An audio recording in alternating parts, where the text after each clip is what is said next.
Thank you, Acting Speaker. And I'm happy to rise to talk on this climate change and energy legislation amendment, Renewable Energy and Storage Target Bill 2023. And let me just address some of the things that the member for Tarneet has spoken about in his contribution. I don't mind being called, and I often call myself a member for Australia's food bowl, because, yeah, one of our biggest export is food and fibre. But as you'll see in the recent amendment submitted by the member for Brighton, point 6 explains is about the impact on agricultural land, and we're already seeing this with the V&I West project that I'll speak about very soon. But this point talks about the government's offshore wind policy directions paper of March 2020 shows that to meet the net zero targets, up to 70% of Victoria's land will need to have wind farms, which means land is going to be taken out of agricultural production, which means that affects not only food security in this country, but also the attraction to invest in this state, which the member for Tarneet spoke so glowingly about. How does that attract food producers and fibre producers who are already on their knees with things that have been implemented recently and possibly things that are to come in the future? I mean, it is a high-risk industry. You've got storms. From last week, in our patch, yes, the wind was horrific. At the height of grape harvest, stone fruit still being harvested, nut harvest has just started. Thankfully, we didn't get any hail, if any. If we had have got hail last week, it would have wiped us out completely, which affects everyone. It affects the agricultural businesses, it affects consumers at the checkout. What we are saying, and we're not opposing this bill, we are not the evil climate deniers, climate change deniers, renewable deniers that we've been painted to be. Things are evolving here, and if those opposite would actually listen, they'd understand that actually we agree things need to clean up. We're just asking for it to be done in a pragmatic, common sense way. Common sense way with a bit of pragmatism, a bit of transparency for the public. That is all the public want, that is all that we want, rather than creating climate policy based in ideology rather than common sense. It makes no sense whatsoever.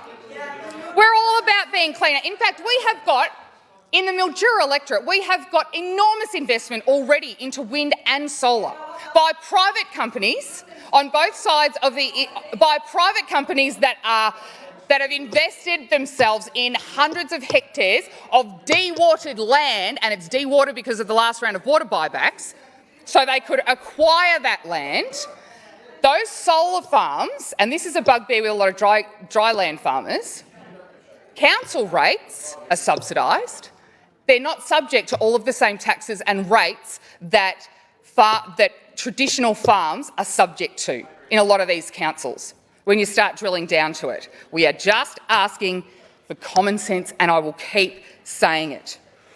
Now, all we want to see, a little bit of balance and a little bit of transparency. Point 4 of the member for Brighton's recent amendments talks about setting out a plan to upgrade the 57-year-old transmission infrastructure, noting that 13,000 electricity transmission towers is damaged, and experts warned the government in 2020 of the risks in extreme weather events. And we saw that in the events of last week, right across the state.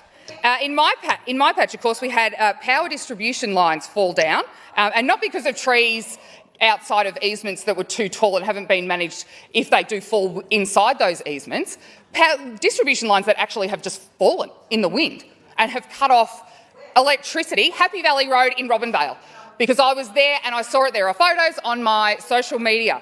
And while I was there, the power went out in the entire town of Robinvale while we were at basketball, and it was 37, 38 degrees that day, and of course our juniors are playing basketball in the heat of the afternoon, no power, the air conditioning went out. In my day, not a problem because we didn't have air conditioning anyway. However, there were questions about whether we keep on, and of course we're country folk, of course we keep on keeping on because the kids wanted to play basketball. However, on my way home, I saw the power line that had come down, and our wonderful volunteers, volunteer CFA Fire Brigade and our SES Power Corps were already on site. They were more than happy to to chat and to say this is, you might want to avoid the area, all of that kind of thing. So I really thank our volunteers for their efforts last Wednesday. And, you know, it was literally a power line coming down. There's no trees around. It's beside a vineyard. It's in an agriculture area, but it cut out that entire Happy Valley and in town. It affected in town as well. It wasn't out for that long, so of course everyone is kind of going, wow. You know, there are communities way worse off than we do. But my point is, the infrastructure needs upgrading. And when we talk about the V&I West project, there are Professors Mountain and Bartlett have submitted the Plan B, which makes far more sense than, again, going into agricultural and native forest to construct an entirely new network and using existing easements. They're doing it in New South Wales because we can see it. It's literally on the border now. It's come down. There are new towers right beside the existing towers using existing easements, and it's right there. We can see it. It's ready to cross the river at Redcliffs. It makes sense. That's why, and you normally wouldn't credit New South Wales with doing things that make any sense, but it works, and why on earth we wouldn't continue that when we cross the river is just bizarre. Now, when we're chatting about that, I'll go back to the events of last week. And I was thanking the Robinvale volunteers who did a magnificent job all through the night to not only, you know, inform the community. Their socials are really good. I also want to thank the Charlton SES and the CFA. Charlton got absolutely smashed, and driving down here on Sunday, actually, I was in Charlton on Sunday, and the trees that have fallen, the branches that have fallen, it's pretty devastating. But so the SES and the CFA and emergency services were fantastic once again. The CFA is still waiting on plans for their new fire brigade, their new fire station, because they had such a big turnout to their old station that has no female change rooms and no female toilets. And I've seen it before, so again, want to reiterate the urgency for that, because there's many more female CFA members now. So the upgrades that have been planned for and land has been acquired, that needs some urgent attention. The Witchy-Proof CFA as well had a very busy week with the dry lightning. They do the same thing. They keep everyone up to date with fantastic updates on their social media. So thank you to all of those fire brigades and the SES and our volunteer emergency workers and our first responders. I also want to note the point 7 of the Member for Brighton's Reason Amendment, which talks about transparency on climate measures. Now, there's lots of talk, and even in the Greens amendments, which the Member for Melbourne referred to as sensible.